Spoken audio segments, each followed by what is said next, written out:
One of the most popular and venerated shrines in Venezuela is Our Lady of Coromoto, located in Guanare.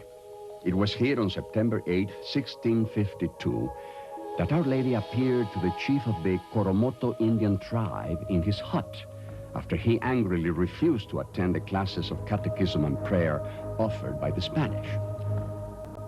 Our Lady urged him to go to the Spaniards and receive the sacrament of baptism.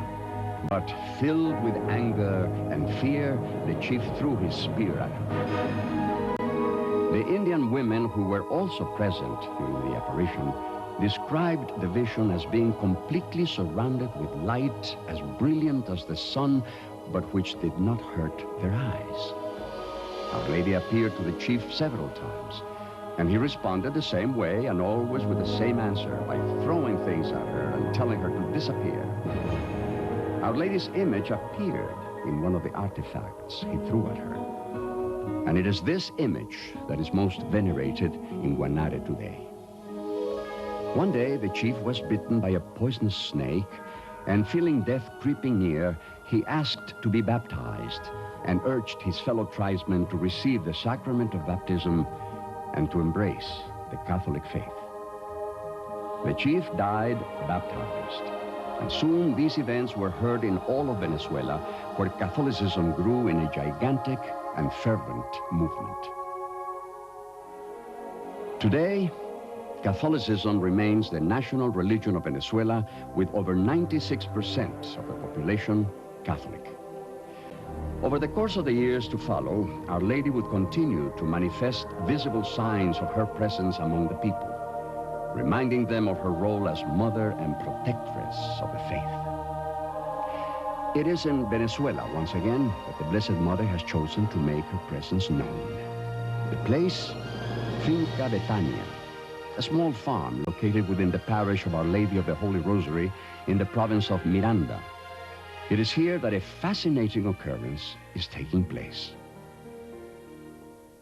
It has been reported that the Mother of Jesus, the Blessed Virgin Mary, has been making repeated visitations with an urgent message for mankind.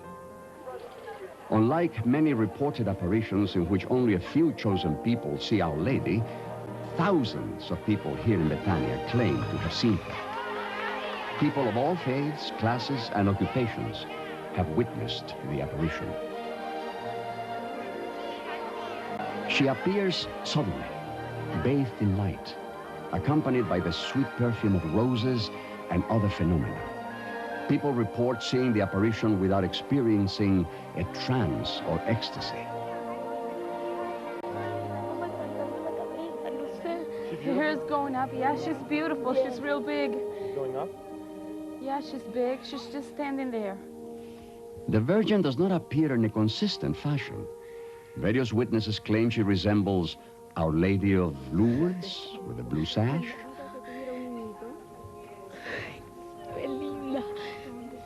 Allá, mira. Abajo, allá abajo. Ahí sí se ve clarito.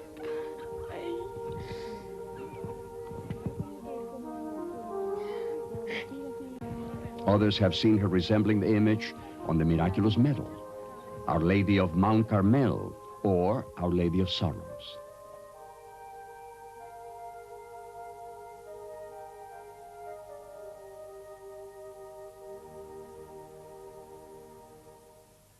The events in Betania, Venezuela are extraordinary.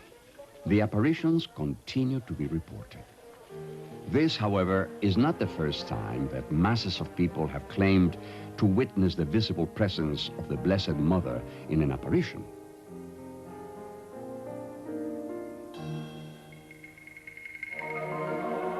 In 1968, in Zaytun, Egypt, Our Lady appeared as a radiant light atop St. Mary's Coptic Orthodox Church. People of all classes, occupations, and religions reported seeing a woman surrounded by a multitude of color and light. She appeared in different forms and postures, with her appearance always being public and witnessed by all people present, believers and unbelievers. The apparitions continued for over 2 years, occurring 2 or 3 times each week, with her visits lasting from a few minutes to as long as 8 hours. An estimated 250,000 people witnessed these apparitions, which were often accompanied by miracles and healings.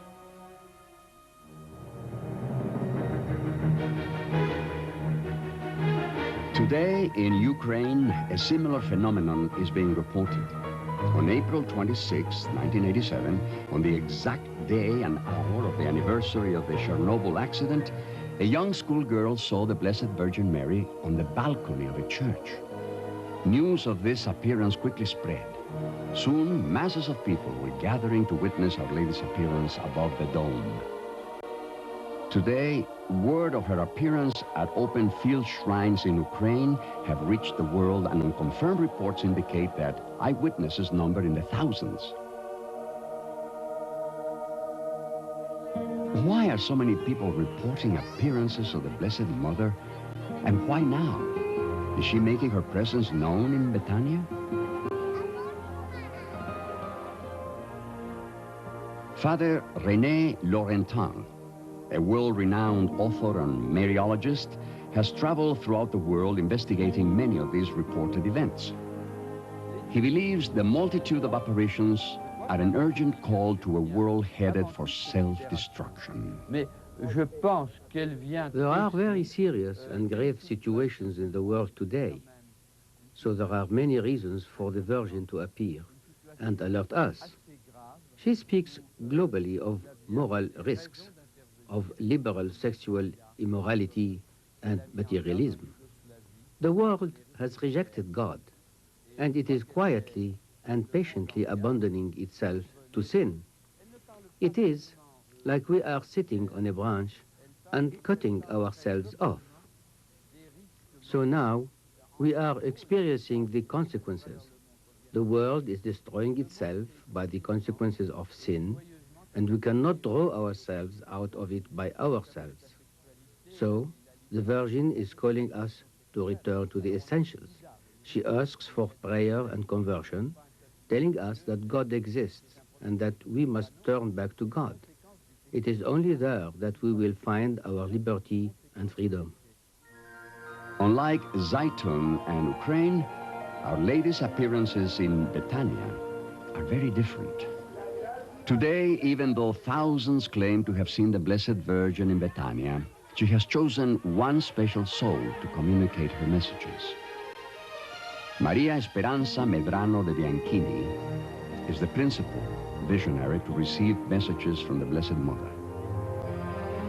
As a devoted wife and mother, Maria Esperanza has been blessed with many mystical graces.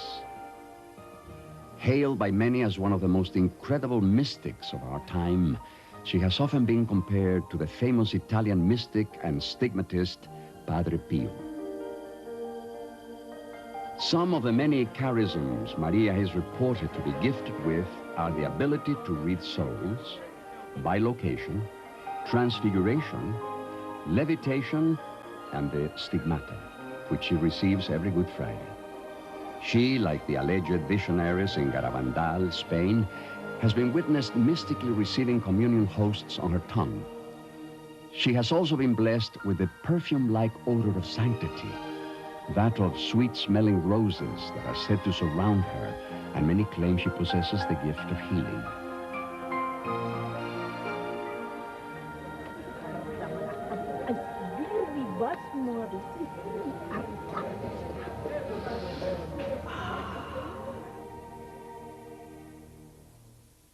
Dr. Luis Gutierrez Burgos, a military doctor and surgeon, has been present with Maria Esperanza and has witnessed a number of these manifestations. He has performed thorough medical examinations on her before, during, and after many of these experiences. He refers to them simply as medical mysteries. I am not the only one to have witnessed these manifestations. Many others have as well, such as other doctors, family, friends, and many professional people who don't tend to nonsense. What I have witnessed has defied all scientific explanation. After a thorough examination of Maria, I am convinced these events cannot be faked.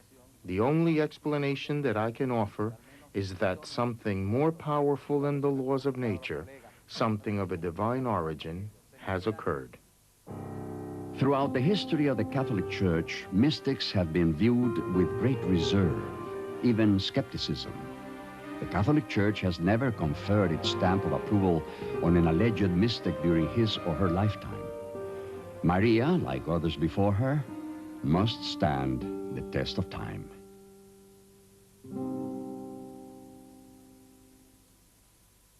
Father René Laurentin has traveled to Betania upon the request of the local bishop. After spending time there examining the facts, he is favorably disposed to Betania. He has also personally spent time with the Bianchinis and is impressed by the way Maria has balanced her life. Je connais bien Maria Esperanza. I know her very well, and she is a person who has truly given everything to Christ. She is a grandmother of a family that is exemplary of Christian life.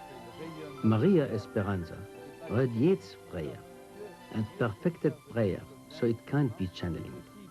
She is sensitive and very hopeful. She is excited and full of love. The fruit of Maria Esperanza is her family. She is a devoted wife and mother who has been able to maintain a great balance in her life. Between the great demand placed on her by others and finding time to maintain her family, Maria has successfully been able to not only fulfill her daily duty, but to nurture her spirituality. She has a profound spiritual life, supported by fervent prayer. She always makes prayer a priority, sometimes praying all night. I am very impressed and admire deeply her conviction.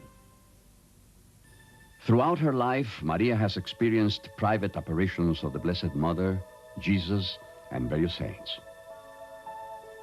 Her first apparition was of Saint Therese of Lisieux, the little flower, when she was only 5 years old. 7 short years later, at age 12, she experienced her first visit from the Blessed Mother during a serious illness of bronchial pneumonia, and despite a pessimistic prognosis, made a miraculous recovery. At age 14, Our Lady appeared to her again and told her for the first time about Betania. Since her youth, Maria felt inclined to spiritual things, such as frequency of the sacraments and practices of charity. Taken by these inclinations, she soon aspired to religious life, and in 1954, entered the convent of the Franciscan Sisters in Mérida. There, on October 3rd, 1954, Saint Therese appeared to her for the second time and encouraged her to follow the vocation of a spouse and mother. She told Maria, "This is not your vocation. You ought not become a nun, but work out your salvation as a wife and a mother. This is your way to sanctification and bearing witness in the world." On November 1st, Maria Esperanza met her future husband in Rome in circumstances which had been indicated in the apparition. She married on December 8, 1956 in Rome, in the chapel where Pope Pius IX declared the dogma of the Immaculate Conception. The Bianchinis would, in the years to come, have 6 daughters and 1 son, all of which today are married. On March 25, 1976, Maria experienced her first apparition of the Blessed Mother in Betania, as foretold by Our Lady in an earlier apparition. Maria was given a mission of kindness and fidelity, service and sacrifice with the following assurance. "I will be your refuge. My daughter, I have given you my heart. I give it to you and will always give it." The Virgin was bathed in light and said to Maria Esperanza, "I am the reconciler of all people. My child, I am giving you a piece of heaven. Lourdes, Betania in Venezuela. It is a place for everyone, not only Catholics. It is for all, because there should be no class distinctions of nations and religions. This is your mother, who gives herself as in Lourdes, Fatima, El Pilar in Saragossa, Granare, and as in so many other places where I still offer myself.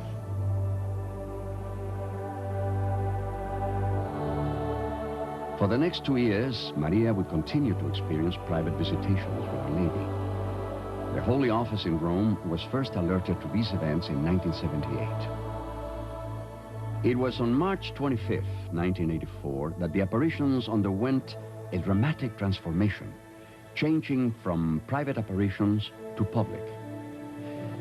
It was during the Feast of the Annunciation and the celebration of the 8th anniversary of the first apparition in Betania that a tremendous set of events were about to unfold. After celebrating Mass on that beautiful sunny afternoon, those present retired to the compound below.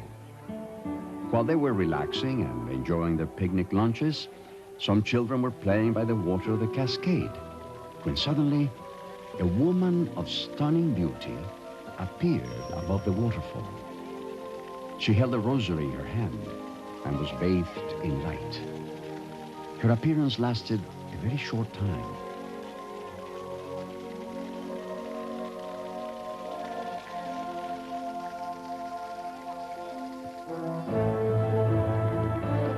Overwhelmed by what they had just witnessed, the children quickly ran to tell the others.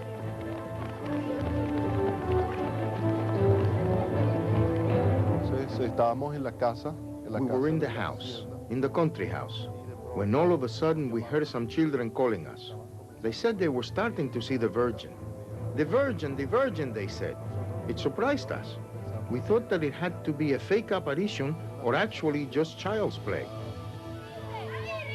Excited by the news, yet skeptical, the crowd hurried to the place of the apparition. So, we went toward where they were, and you could actually see a white figure at the edge of the jungle where the trees were. I could actually see a figure, a feminine figure, all in white, which had taken shape by the edge of the jungle. Now, I know a little bit about optical phenomena and solar effects, and I was a little skeptical. I was trying to see if it was just the rays of the sun causing this image, but no, it was a white figure there by the trees. It just paralyzed us. It was so impressive. She emanated an incredible light, and it was very impressive to see this person. It was like an image made out of marble, and even though we were seeing this through the leaves and through the trees did not interfere with this image. You could see her perfectly. And then the Blessed Mother suddenly turned slightly, and she began to ascend.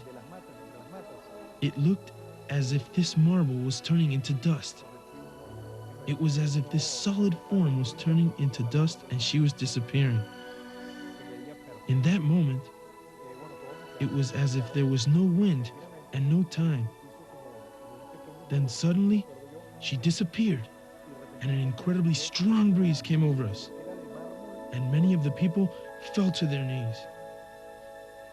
On that day, 108 people were present. All of them saw Our Lady. She appeared in many different ways under many different titles, and was witnessed by people of all walks of life, young, old, religious, and laity. It was as if I had entered into another world. There was such silence, a great silence. I couldn't think. Is it true? Is it alive? It was just something that was just there. She was dressed completely in white. She seemed almost like a nun. And she had her hands outstretched as if in an invitation, as if to say, "Come to me."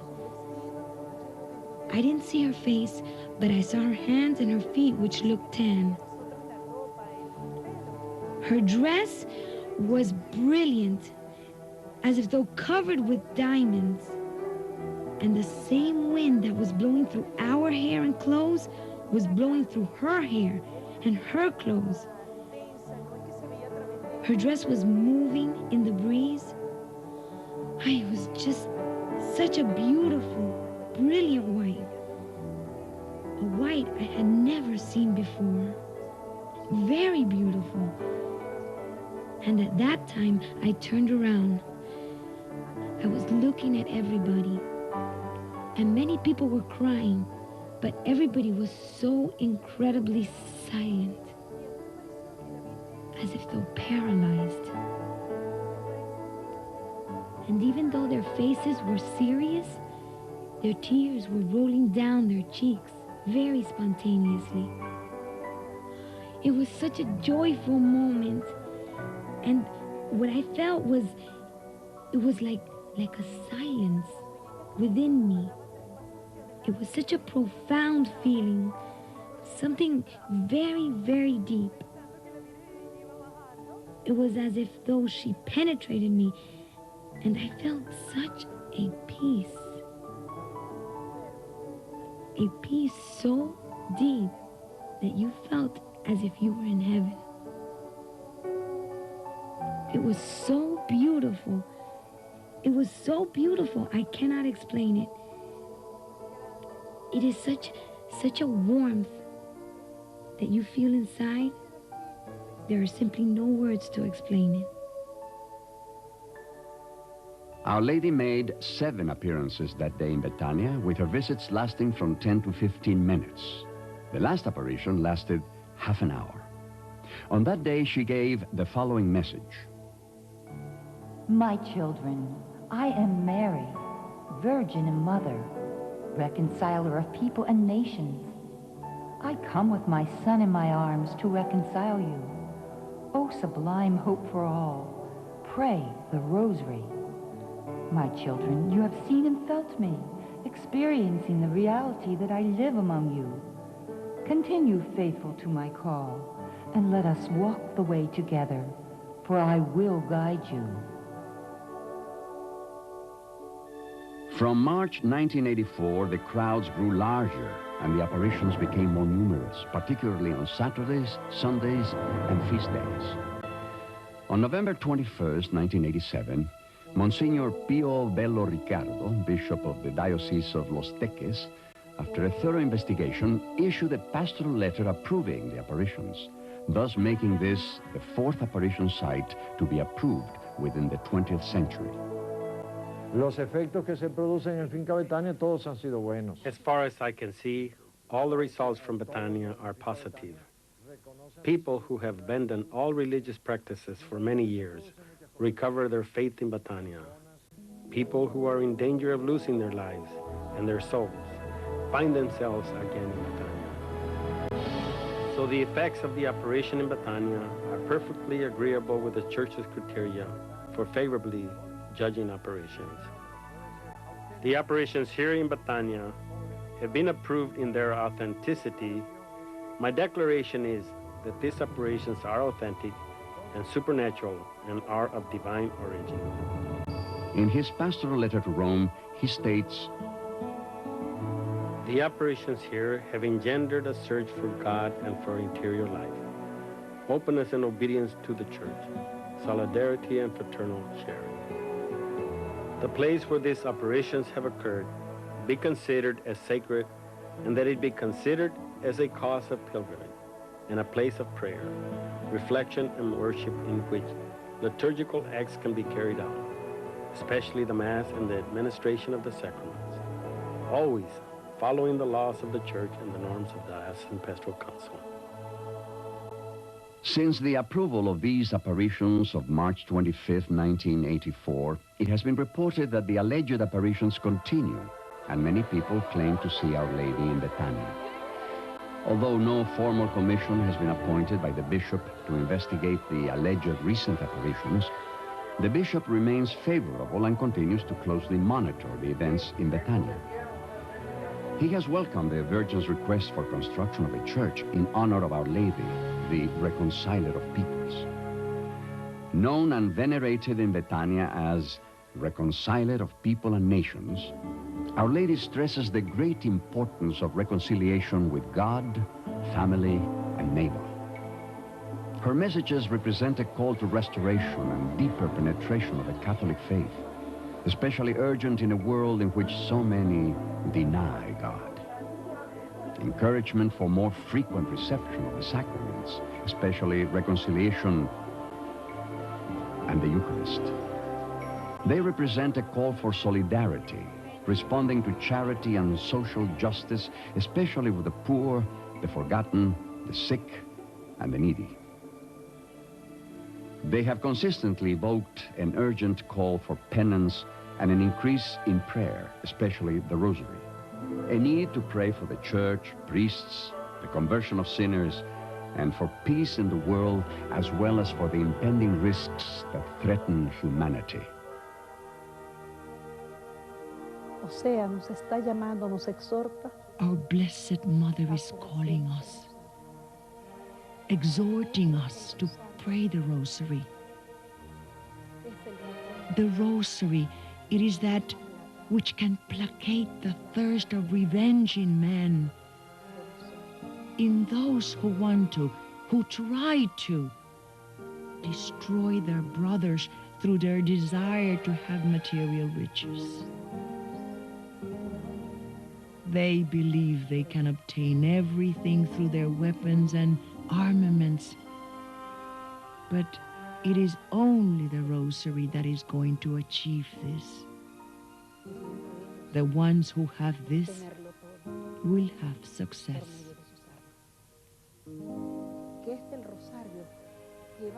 Our Heavenly Mother wants us to believe in God. She begs that we pray the 15 mysteries of the Rosary daily. It is this which is going to detain Satan.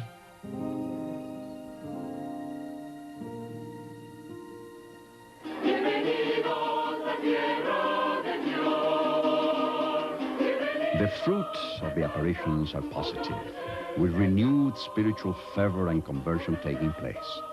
People of all ages and occupations have experienced a profound change in their lives. Carolina Fuenmayor, producer and journalist of one of Venezuela's largest television stations, like so many others, aspired for success and recognition.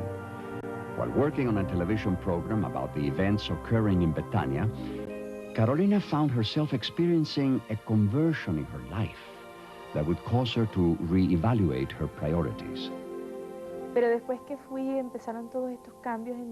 has been quite a radical change in my life, and even in the people who surround me. What was once important to me, being famous and having a good career, is now no longer important. I realize that the only thing that matters to me is living in peace. It is no longer television or anything like that. It is to live in peace with my family and to love my neighbor. Maria Esperanza says that humility is the bridge which leads us to heaven, that we have to be very humble in life and have respect and love for God. We must have a holy love for God and not offend Him. Therefore, all of our actions need to be correct. Through Maria Esperanza, the Virgin has begun to purify aspects of my life. And then, of course, my life has changed. I began to need and to love prayer. I attend Mass as often as I can. I realize the importance of the Eucharist, receiving God as often as I can during the week, not only on Sundays. This has all been quite a radical change. But after I went to Betania, I realized the truth and the importance of living the gospel message and loving my neighbor as myself. It is important that everyone know this. The message of Betania is very important for our times. The strong presence of religious and the faithful is a positive result of the apparitions. Father Oti Osa Aristazabal, a local priest responsible for providing the pastoral services at Betania, has experienced a deepening of his own faith. He believes that the greatest fruit of the apparitions is the abundance of grace and conversion people here experience. I am particularly impressed by the crowds, the intensity of the prayer, the healings and the remarkable fruit of conversion, which are all present at Finca Betania. People who have never prayed now regularly recite the rosary. Those who never went to church now come regularly and avail the sacraments of penance and the Eucharist. The apparitions have brought them closer to God and have renewed their Christian life.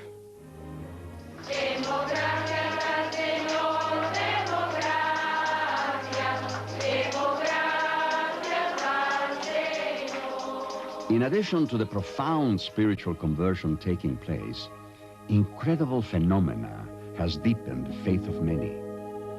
Phenomena of various sorts is being reported. People have testified seeing a mysterious fog that seems to come out from the trees on the hill, intense light that would brighten the hill, and at times a profusion of flowers that would cover it, especially roses. Sounds of hymns from an invisible choir are often heard.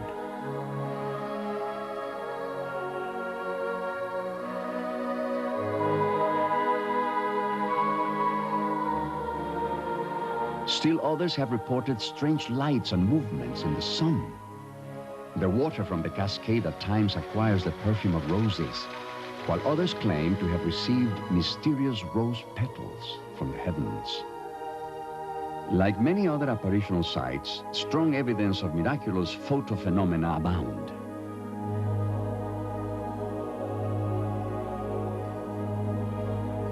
It is believed, however, that of all the signs, the most powerful and significant manifestation of God's love was given on December 8, 1991, on the Feast of the Immaculate Conception. During the celebration of the Holy Mass, Father Otiosa Aristazabal, the main celebrant of the Vigil Mass, had just consecrated the host when an incredible miracle occurred. Después de que consagré la hostia, I consecrated the host and I broke it into 4 parts. I ate one of the parts and left the other 3 parts of the host on the plate after I gave grace. When I looked into the plate, I could not believe my eyes when I saw a red stain forming on the host. And from it a red substance was beginning to emanate, similar to the way in which blood spurts out from a puncture. After the consecration, I took the host and protected it in the sanctuary. The next day at 6 in the morning, I observed the host, and I found that the blood was still fresh and that it had trickled down. And that is what has appeared on the photograph.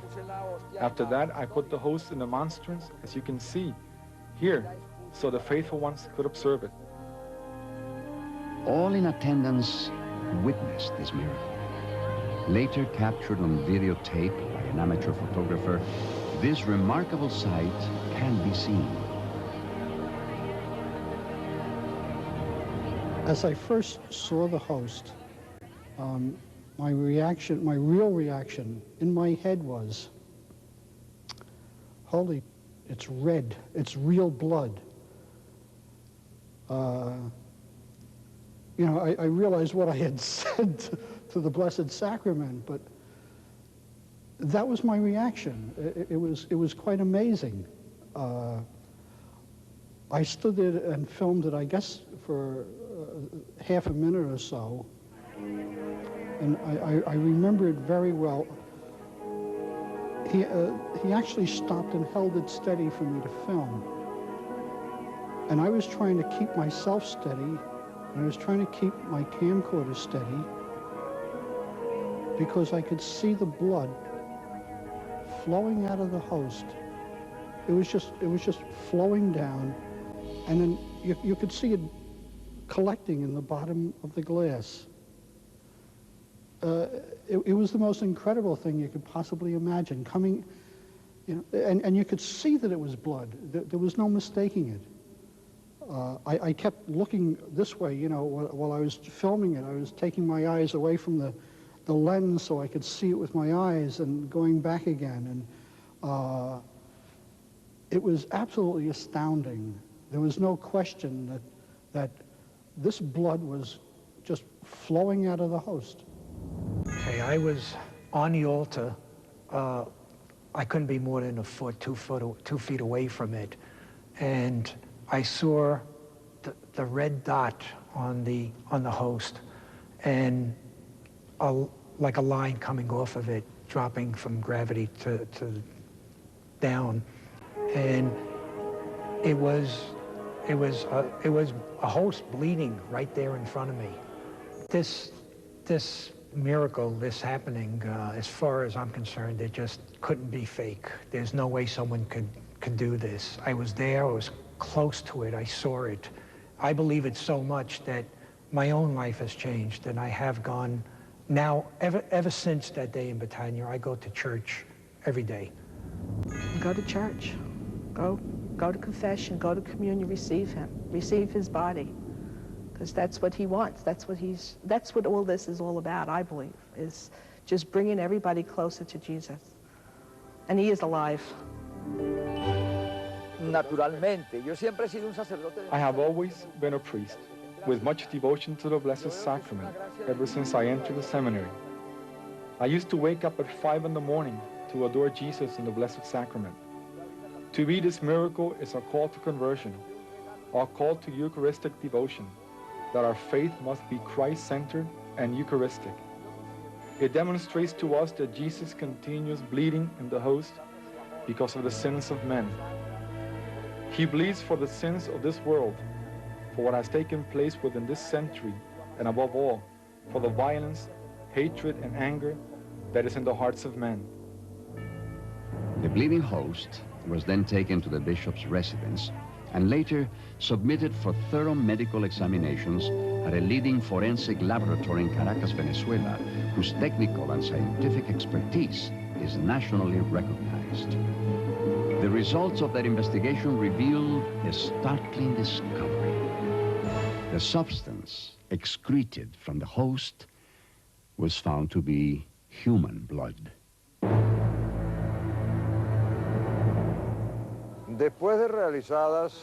After having conducted sufficient investigation, first with the witnesses on the fact, and after the laboratory's investigation, it seems to me that without a doubt, a miracle has occurred here in which God has manifested to us the real presence of the body and the blood of his Son, Jesus, in the Blessed Sacrament. The miracle of the bleeding host is very important here in Betania, because the message of Betania is coming closer to Jesus Christ, meeting with Jesus Christ. Therefore, the miracle is very marked in this apparition of our Blessed Mother. Our Lady does not invite us to come closer to her. She invites us to Jesus Christ. In Jesus Christ, we have found him always in the Eucharist. That is why one of the great miracles here in Betania is that so many people have come closer to Jesus in Holy Communion. One must say that a miracle is above all a sign. It is a signal which God makes visible, something which is invisible. This Eucharistic miracle makes visible to us something which for us is mysterious, to know the real presence of Jesus Christ in the consecrated host.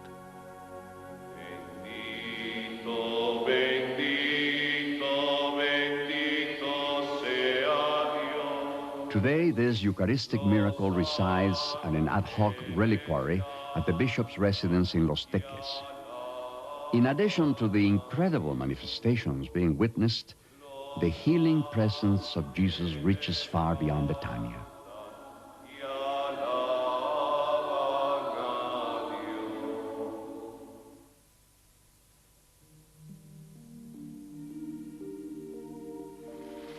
Like the miraculous water of Lourdes, France, accounts of healings are being attributed to the cascade that rushes below the site of Our Lady's reported visitations. Our Lady told me that the waters would be like the waters of Lourdes and heal the sick, and that the sick would be alleviated of their pain so that they could live a more peaceful and serene life. Because this was the holy fountain of Betania. This is the first time I have been to Betania. I've come to thank Our Lady for the miracle performed for me. I was mute and half paralyzed. A friend of mine brought me water from the cascade and asked me to drink it. Within 10 hours, I was completely healed. Now, I love Our Lady even more, and I have come here to give thanks. The fruit from this apparition abound, with many documented cures and healings being reported. People suffering from various afflictions have claimed healings from paralysis, malignant tumors, cancer, leukemia, and other life-threatening diseases, even AIDS. Dr. Vinicio Arrieta, a leading surgeon from the Hospital Clínico in Maracaibo, Venezuela, is respected by his colleagues as one of the most competent surgeons in all of Venezuela. A graduate of Harvard University, Dr. Arrieta recalls how at one time he was a prideful man who had achieved great things from a worldly point of view until one day everything collapsed. In 1987, a series of health problems led him to discover he had been stricken with terminal cancer in the prostate and in the lower spine. Dr. Arrieta was not given long to live. Upon the encouragement of a relative, he journeyed to Betania, and there he encountered an event that would change the rest of his life. Ya había alrededor de 5,000 personas. There were about 5,000 people there, and the solar phenomenon began, in which the sun lost its light. That is to say that it was very illuminated, but yet it lost its light. The center part became green. It began to spin on the inside, as if though there was a circle on the inside, and then it began to move towards us. Suddenly, I began to feel an infusion of heat within my body. I felt an infusion of healing within me. I felt that this infusion arrived at my spinal column and to my prostate. During this time, the Virgin immediately appeared above the trees and was looking toward the heavens as a real human being. In her right arm, she had the child Jesus, as if to hand him over. And in her other arm, a rosary that hung down to her knees, which was completely illuminated. Her glance was lightened up, and it arrived at my body just as it did to 500 other people who were seeing the Virgin at that moment. I knew at that moment I was cured. Dr. Arrieta returned home and in the weeks that followed underwent extensive examinations by a specialized team of diagnosticians. Their final prognosis determined that an unexplainable cure had indeed taken place. I am a professor at the School of Medicine, and I have been working in this specialty for over 22 years. My experience is not only in nuclear medicine, but also in tumors. That is why this case was especially interesting to me, particularly because of the type of sickness Dr. Arrieta was diagnosed with. After intensive examinations, my impression of this case now is that only religion could have done more for him than science, because there is no scientific explanation for what happened to him. At times, there are things that happen within the organism we call the human body that science cannot explain, and this apparently is one of those cases. Although very little has been reported about the happenings in Venezuela, word of these incredible events are now beginning to reach the world. In addition to the special reports and local coverage by Venezuela's largest television station, Venevision, International broadcast and print agencies have also covered the story.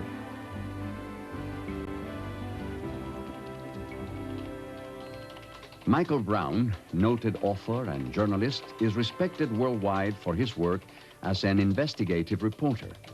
Published in various international magazines, he is best known for breaking the toxic waste cover-up in the early 1970s, known as the Love Canal story. Recently, he has traveled the world investigating over 30 reported apparitions for his latest book, The Final Hour. As a result of hours of research and in-depth interviews with visionaries and mystics from around the world, he has concluded that the times we are living in are crucial. Michael shares his insights. A few years ago, I would never have thought that I'd live to see events like those, phenomena like those that you witnessed down in Betania. I didn't think anything like that existed. It's beyond my wildest imagination. But it does exist. The phenomena does occur there. I saw it myself. And any journalist has to rely on his own observation.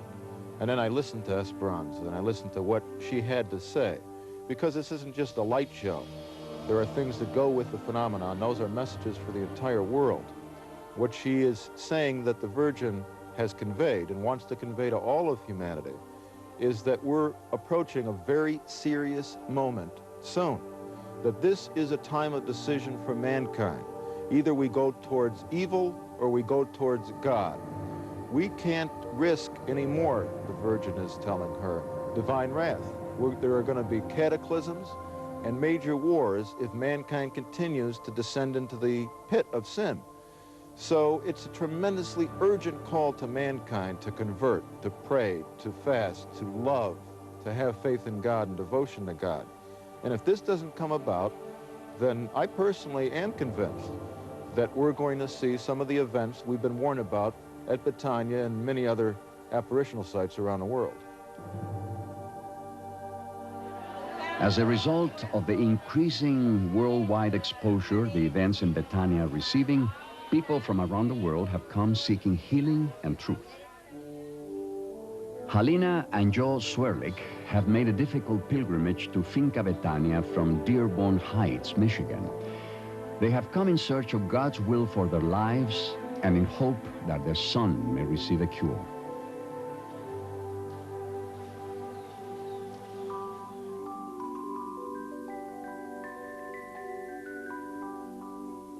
At the early age of 14 months, their son, Neil, suffered a cardiac respiratory arrest. During this time, his heart and lungs were stopped, depriving his brain of necessary oxygen. Revived and later placed on life support, Neil was left severely handicapped and brain damaged. We came to Betania to ask Our Lady to intercede for our son, if it is God's will, and also to thank her for all the wonderful gifts that she and our Lord has given to my family. And to keep us strong as a family, united. And whatever God's will be, bless Neil and watch over him. I've always been very close to Our Lady. I've always prayed to her and to Jesus, and I just wanted to feel peace, because it's so hard as a mother to deal with something wrong with your children. And I just felt like I was very connected with her, because I understood her suffering with Jesus on the cross. And I've just been so close to her, and I've come to Betania because for more inner peace and for Neil, then I may ask for God's grace for his healing, if that is his will. But I would never be angry, no, if I don't get a healing. I know that we're all here for some purpose, and we're chosen for different roles, you know, that God has planned for us, and all we can do is ask him to guide us and to open our hearts to whatever he wants for any of us. But I just take it one day at a time. I just leave it in God's hands, and that's all I can do. It makes me happy to see that even now that Neil still can't do a lot, even if he smiles at me, it just melts my heart, because he couldn't do anything before, not even smile at me. So I know he's happy even though he can't do much. That makes me happy. Today, Joe and Helena live with even greater peace as they have left Betania, accepting the will of God in their lives, yet never giving up hope. Our Lady's presence in Betania transmits a message of hope for the world. She invites us all to a renewal and deepening of our faith, a faith that should be lived out in total conversion, prayer, and apostolic commitment. Es el mensaje de una madre. It is the message of a mother for all her children, of all ideologies, of all races, of all nations. She is calling us, imploring us, because the moment has arrived for us to wake up, for souls to awaken. Mankind must become conscious of its actions and of its responsibilities. Now is the time.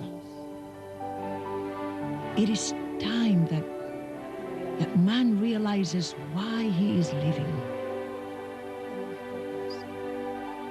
Her call is not only to Betania. It is a call heard in all parts of the world. She is appearing in the world so that together, all of us united, will form within our hearts the flame, the light, the fire of love of her divine Son, Jesus.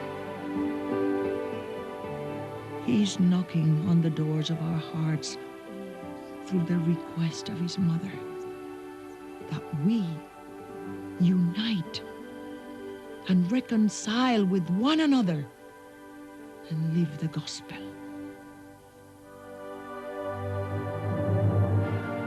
Little children, today in these times, he with me wishes to renew consciences, because mankind is currently abusing the graces received and is moving toward perdition.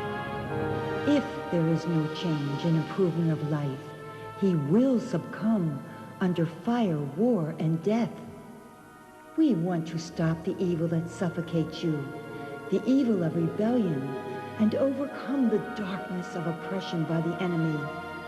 This is why again in this century, my divine Son arises, so that you will follow his steps as a shepherd of souls and obtain the alliance of peace among people and preserve your hearts as clean temples. Throughout history, the Blessed Mother has made repeated visitations to the world, interceding on behalf of a people who have rejected God. She has come once again to remind us of God's continuing love and mercy. Like a concerned mother, she has time and time again offered her maternal love and protection. In a divided world, blinded by sin and absorbed in materialism, we are a people headed for self-destruction. But there is a place we can turn and take refuge. It is a place where we can refresh ourselves in the love and hope of a mother. It is here, from the land of grace, that Our Lady calls all her children as the Reconciler of peoples and nations. My dear, dear children, come to my motherly lap and take refuge in my heart. My heart I give to you. My heart I will always give to you, because I am your mother. I invite you, my little ones, all of you. It doesn't matter who you are or where you are from. Everyone can come to me, for you are all my children, and I love you.